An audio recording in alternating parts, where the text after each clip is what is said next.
Mana do'stlar, bu asosiy ibodat qilish xonasi bo'lib, ushbu ibodatxona haqida qisqacha ma'lumot berib o'tadigan bo'lsak, ushbu ibodatxona 670-yilda Silla davrida barpo etilgan bo'lib, hozirda 1300 yildan oshiq tarixga ega. Bu joy Koreyaning eng tarixiy maskanlaridan biri hisoblanadi. Bu yerga juda ham ko'plab turistlar hamda mahalliy aholi ibodat qilish maqsadida yoki atrofni tomosha qilish maqsadida tashrif buyurishadi.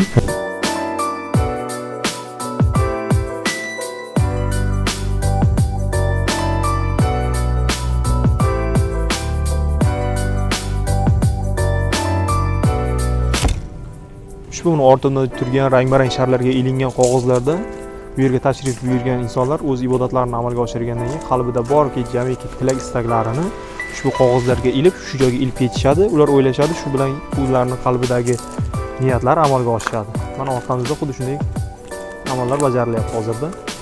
Ko'rishlaringiz mumkin.